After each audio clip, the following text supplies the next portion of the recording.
Welcome back to the Charismatic Voice.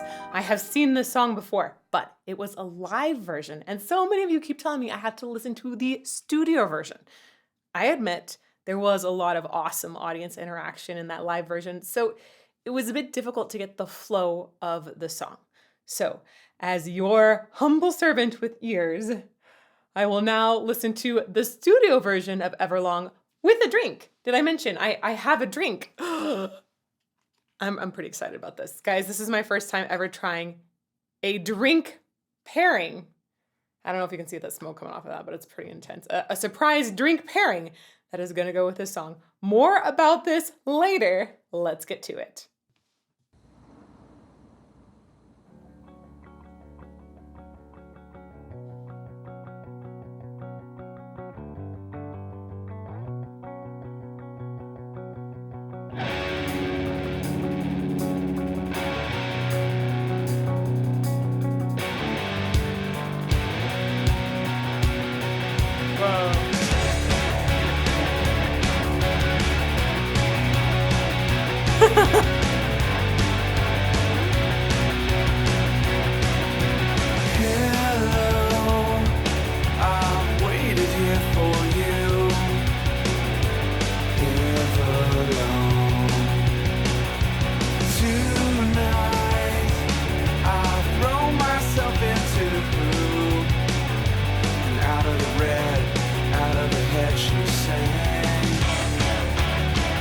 This is so different from the live version.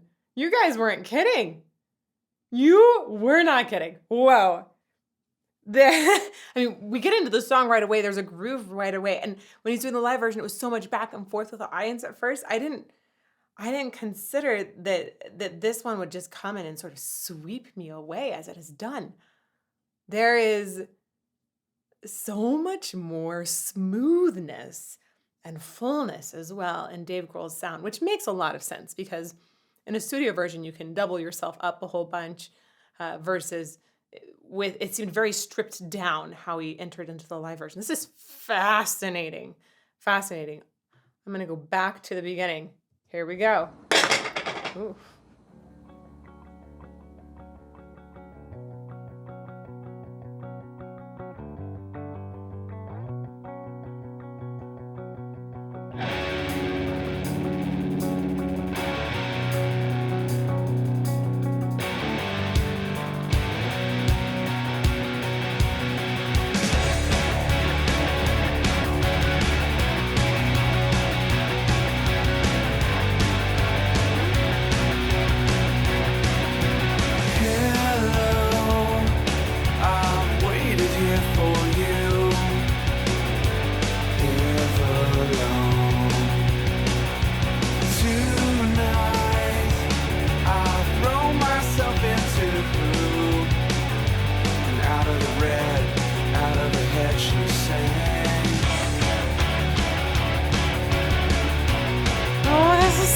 Fascinating. I love the way in the audience we did like a doo-doo thing at one point, but it sounds like the instruments are filling this in here now. It's so fascinating to actually see this sort of reverse engineered think, okay, this is the original, and it somehow got to this really cool version with an audience, but wow, so different. I love the way that bands reinvent so many things about themselves.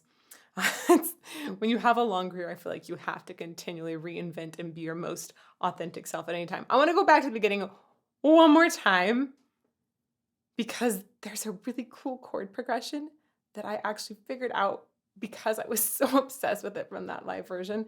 So, though it's interesting, I think it's still applying here. I might be wrong now. Let me check this out. Let's see. Yeah, it's still that. Yeah, okay. So that softness that it starts with, that softness is it is reminiscent of how he began the live concert, and it is so filled with longing at first, and then it grows.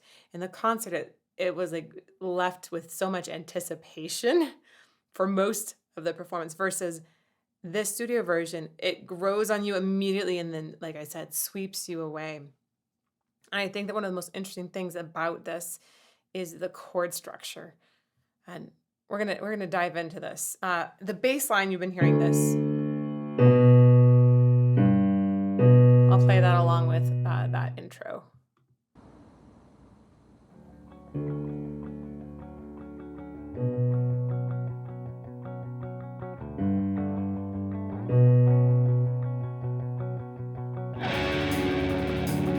So this is just, it's so fascinating to me because uh, for establishing like our home base, we have a seventh chord essentially. It's a D major seventh.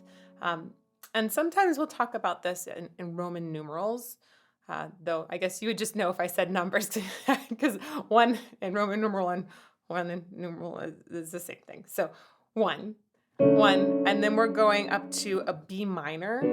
So this is actually maybe in the initial part, I don't know if it has a suspension in it. It might, I'm not sure. And that's going to be a 6. And then we go down to G, but there's actually a suspension in that one too. And another suspension back up to the B. So it goes 1, 6, 4, 6.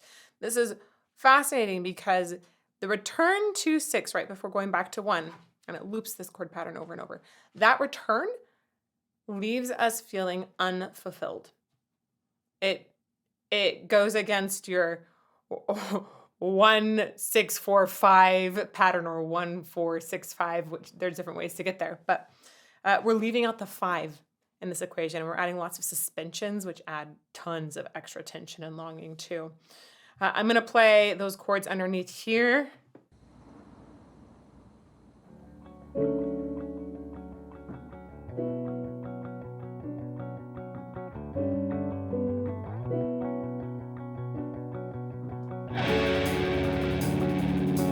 Kind of playing them a little bit lightly. So one more time, I'll play it a little bit louder and call out what they are and listen for that. Listen to the way, if, for example, if I did this and went to a 5 here instead of back to a 6, totally different feeling. I could like play Heart and Soul on top of that, right? Ugh, totally different feeling. But instead we've got the 6 to the 4 and back to the 6, and even with the suspension in there, that resolves back to a 1. That just one major change in what would be otherwise a fairly normal chord structure, it changes everything. It leaves us wanting.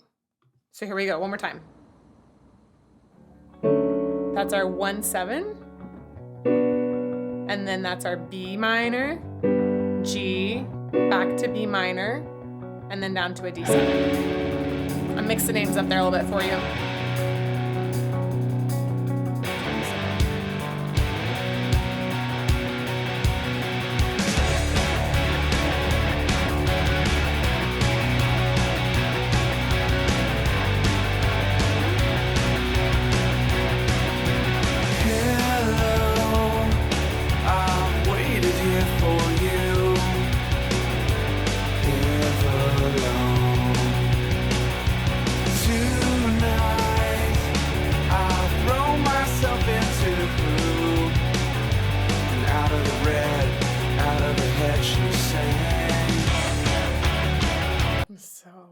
So awesome how different his voice is here.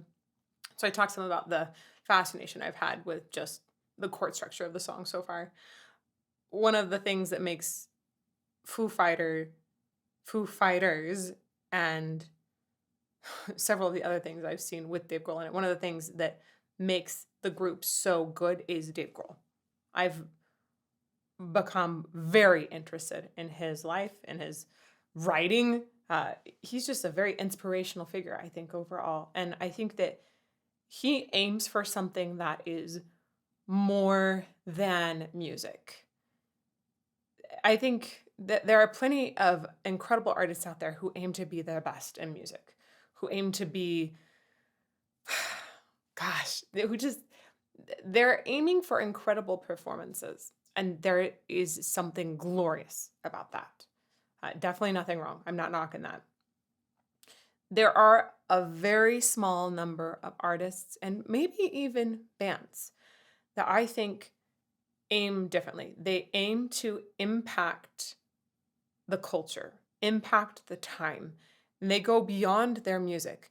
Their lyrics are likely writing something in protest of current times, or they are connecting to a cultural movement that is sweeping everyone away, but no one has yet found the words to put to it. And they become essentially a symbol of that movement. And there are people that will jump out and become inspirational speakers in different ways. I particularly think about Bruce Dickinson, the way he's so much more than a singer. He's well, yeah, he flies airplanes too, but he's such an inspirational speaker. He is moving mountains around the world.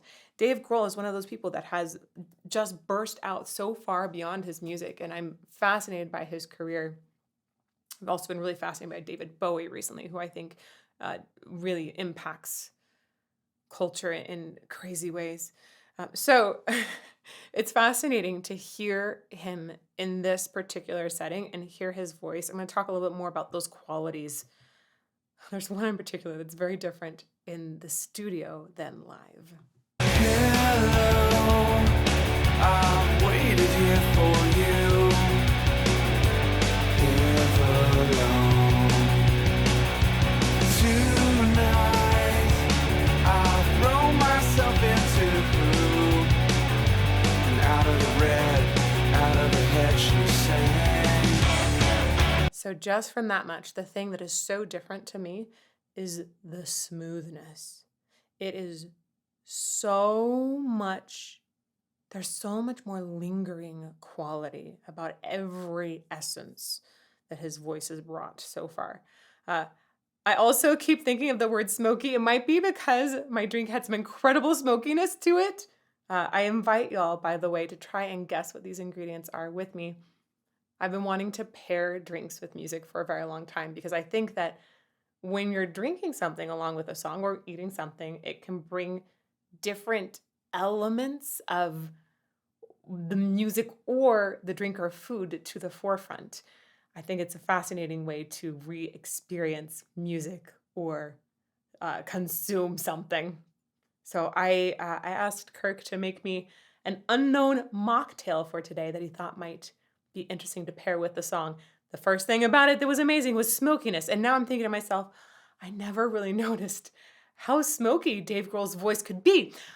But is it smoky partly because I have the smokiness of the mocktail, or is it smoky because it's in this produced version? I really think that this produced version has this smoky smoothness to it that the live version didn't hold.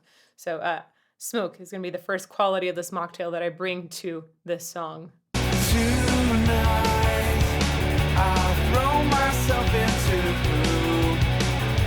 And out of the red, out of the head she sang.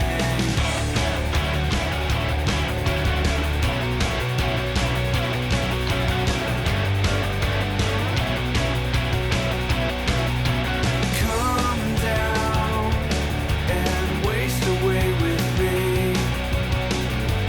Down with me. Slow out. You wanted it to be.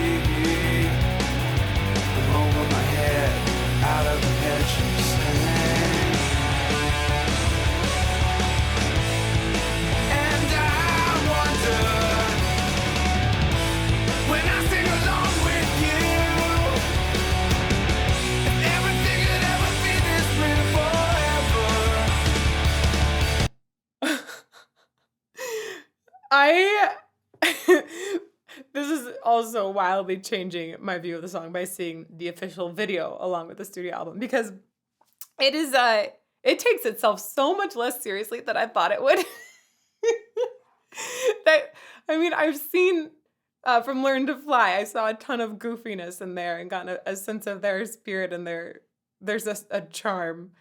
But I didn't expect this to have so much humor already. Let's come back a little bit and talk about his vocals in here. Man, Oh, man, I have so much to talk about. Let's just play the song and I'll try to pick one thing at a time. And waste away with me, down with me. Slow how you wanted it to be. I'm over my head, out of the picture sand. And I wonder when I sing along with you,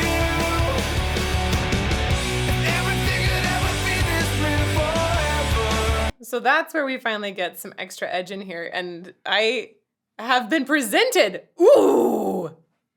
Oh my goodness.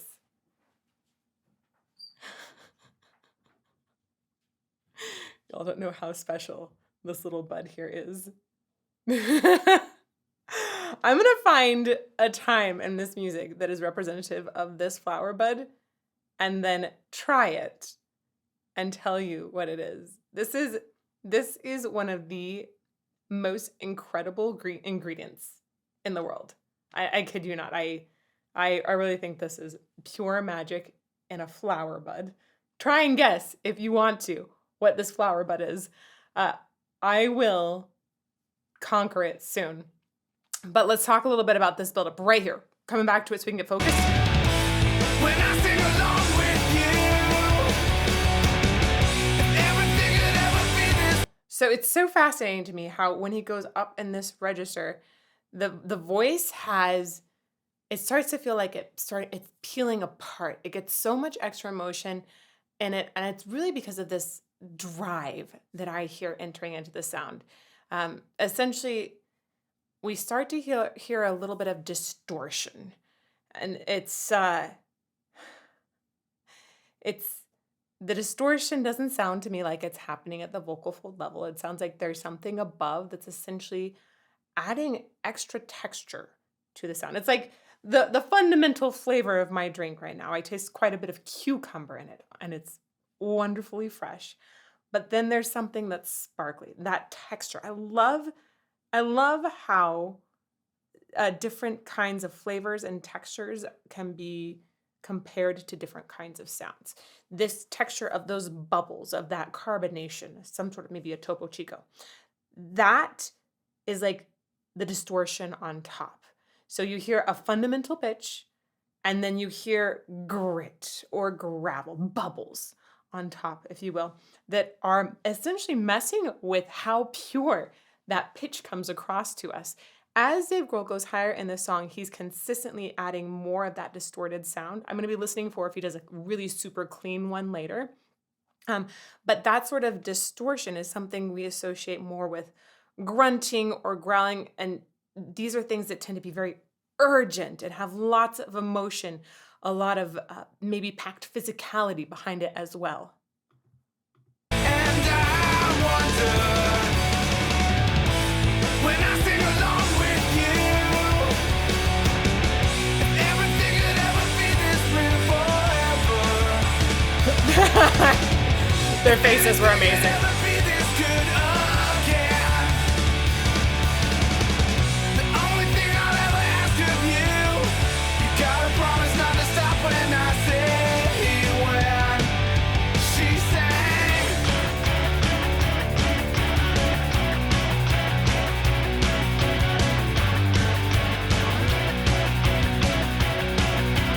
Breathe. Oh my word. I love the way that those doo-doos were like woven in at such a lower level, but you can tell that that's a hook for the audience, and the way that that gets woven into an audience singing along and being the focus point live is so, so cool. I need to go back and hear it again. The only thing I'll ever ask of you, you gotta promise not to stop when I say when. This is so silly.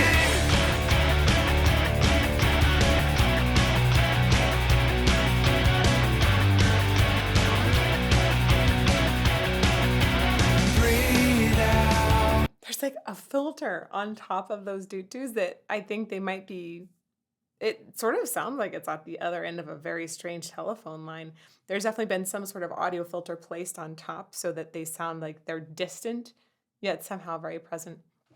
This whole music video is just it I like the way that it brought two characters together right away, and that seems to be very coherent with the song's subject, right? There's so much longing. It's this it feels like it's about soulmates in some way, but maybe soulmates that got split apart. Right? There's a lot of I think it's very open to interpretation, but the way that the characters were brought together felt like, okay, yeah, these two people, they just had to be together. And oh my gosh, life really that's much more together than they even knew they were going to be together.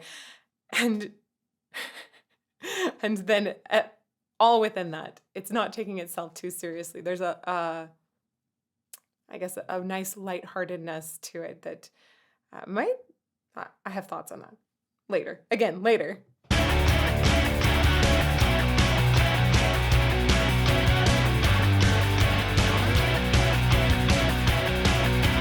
Breathe out so I can breathe you in, hold you in. And now I know you've always been out of your head, out of my head I sang. I love this line in here. Breathe out so I can breathe you in. And maybe it's again that smokiness of the cocktail that's mocktail. That's getting to me. But it reminds me of this really personal moment that I think I'm going to share anyhow. I remember asking a guy when I was far, far younger, of course, teenager. I was like, "Can you teach me how to kiss better?" I kid you not. I wanted to learn things, like learn how to be. It's important to always want to improve in life. So he taught me this thing where you could take each other's breath away while kissing. Have you done that? If you haven't, highly recommend figuring it out and trying. And anytime I hear about somebody taking somebody else's breath, I think about that moment and just how much fun it can be to take somebody's breath away while you're kissing. I know. Here we go. Going back to this line. Oh no, further? Here? Here we go. Breathe out so I can breathe you in, hold you in. And now I know you've always been out of your head, out of my head I sang. And I wonder. This is funny. There's something slapstick about the video that reminds me vaguely of Charlie Chaplin. Going back. I know you've always been out of your head, out of my head I sang. And I wonder when I sing along with you, if everything could ever feel this real forever, if anything could ever be.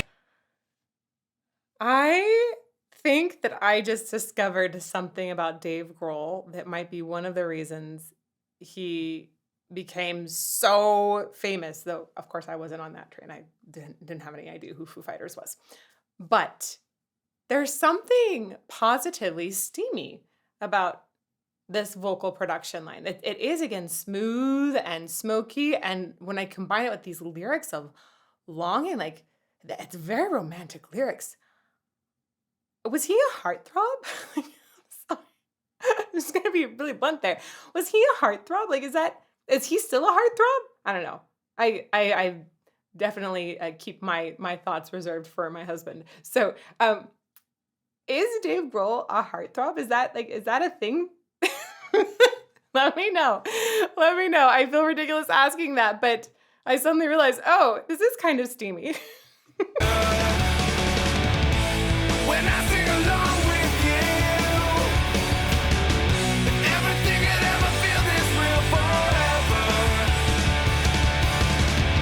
if anything could ever be this good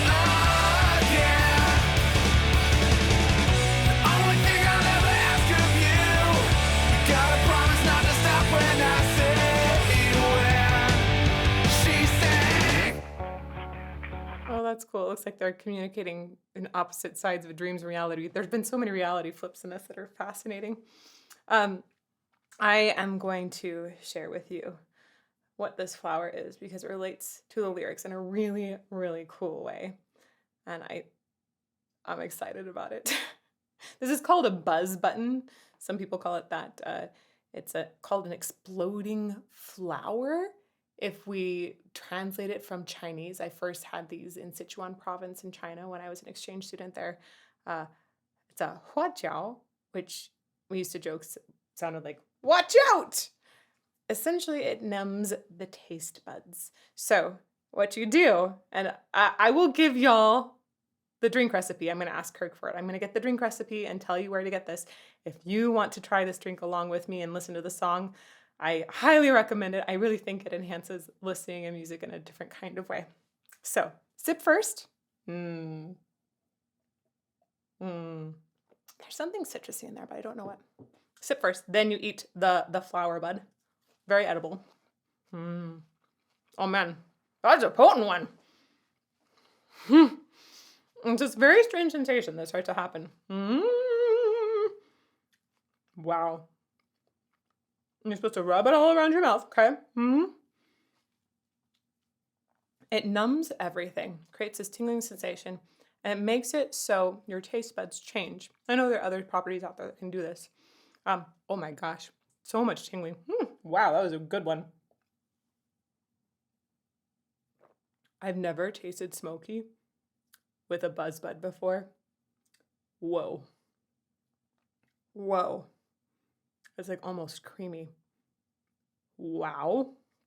I did not expect that.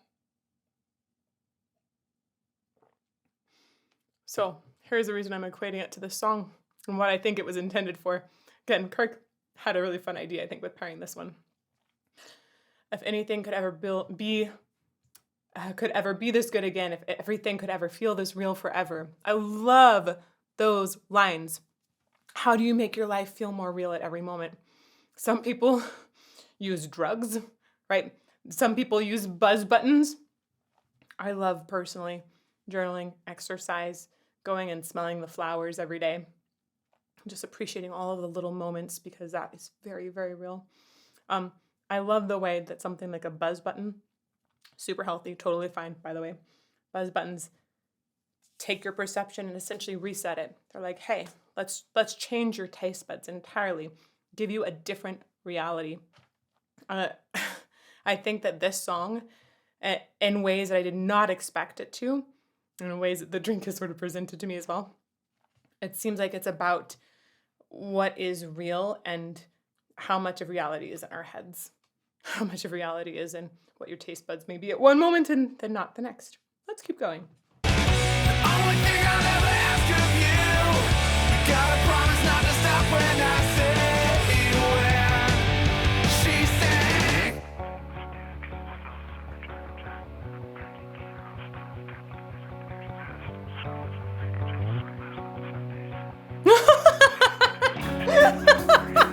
Oh my gosh, no way. That was one of the best fades with the shoes on the logs.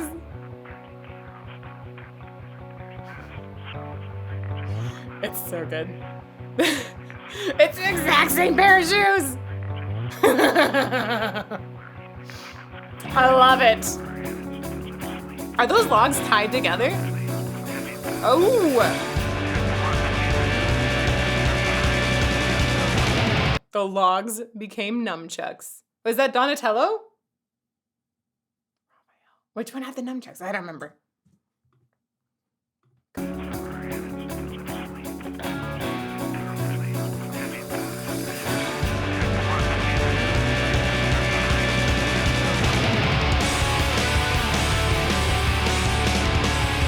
Oh, it's a hand again. And a big hammer that can bonk. I need to go back one more time because I realized there was a voice in the background. It sounded like a radio voice in there that I couldn't tell what it was saying, but I'm going to look at the lyrics over here to try and put that into the whole frame. That wasn't in the live version at all. There it is. Okay. I whispers to me.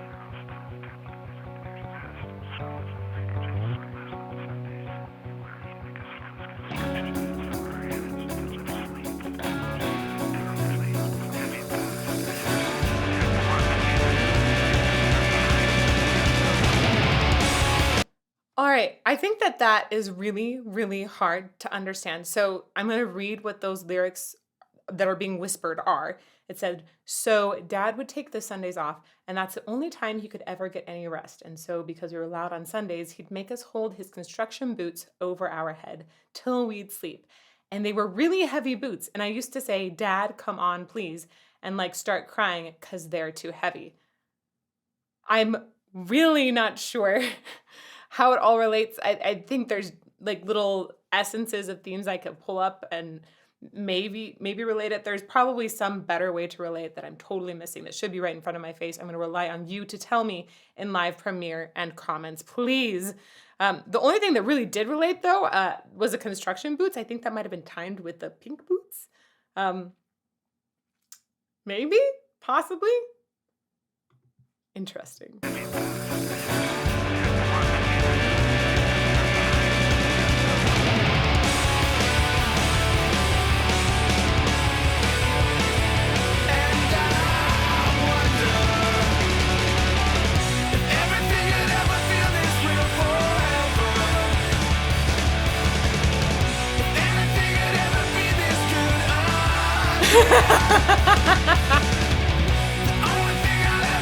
That's so cute. I love the look of adoration that happens there. This feels very much like some sort of Disney tale here. With a frying pan. Oh, it's Rapunzel. No, this is way before Rapunzel with her frying pan came into play, but this might have inspired Rapunzel.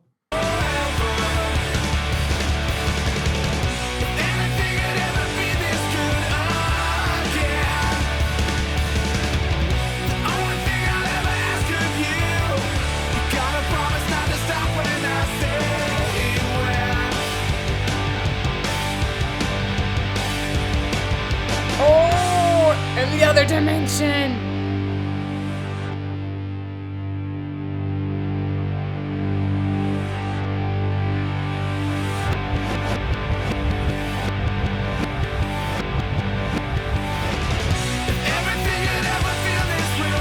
Whoa.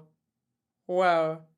Seeing those images with that sound effect was really crazy. Again, some sort of interesting distortion of reality. Very interesting how they mix sound effects into that. Again, not in a live version. That's so cool.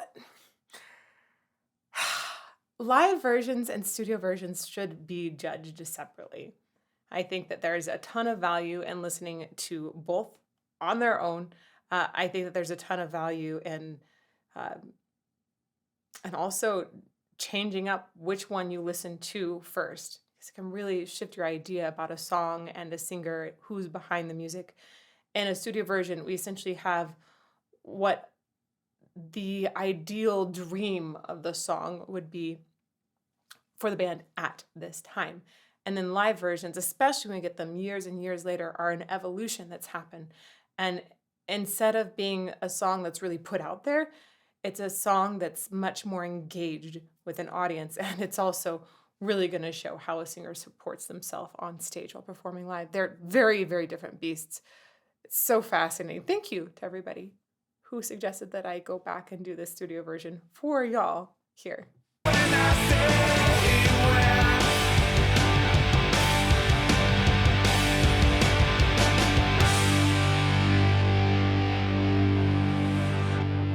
It's almost like a reverse symbol. And it also pans. It goes right, left. Oh, that's fascinating. I thought the song was going to be over at this point, by the way.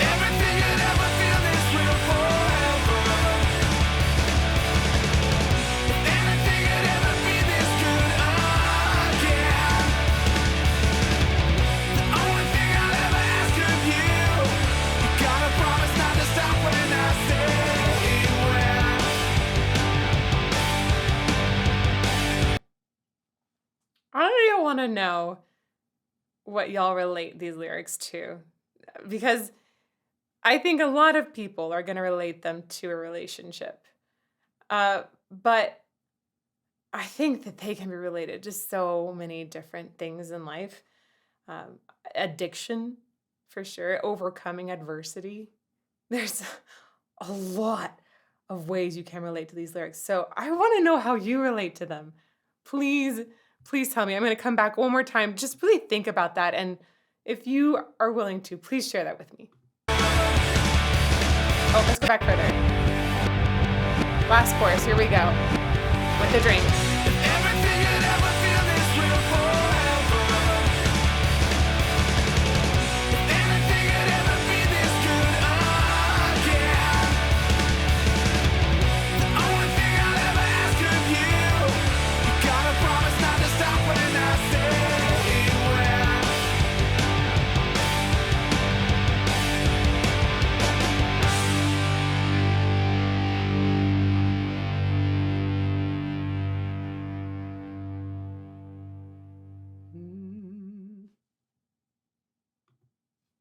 Hmm. This entire experience today has left me far more thoughtful than I thought would happen. I'm I'm really mesmerized by the fact that they ended on a G that was held out instead of a D, right? That D, again, coming back to our music theory earlier, that D would have said we're home, and the G instead leaves us hovering, but not as much as B, which was that other sixth chord I was talking about that had a lot more tension in it. And add to that this experience with a drink, it feels like I just had new X-ray goggles or something into the sound of the Foo Fighters. But maybe that was truly just the experience of hearing the studio version after the live. This has been an amazing analysis to get to do, y'all. So cheers to all of you. I'll put this recipe down below, and I hope that you all enjoy analyzing more music today as much as I have. Check out this playlist if you'd like a bunch more. May you fall more in love with music every day.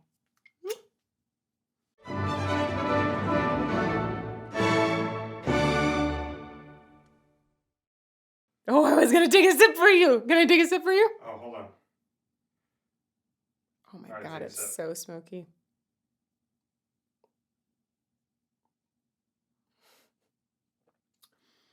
It's like it's like a mocktail version of a campfire.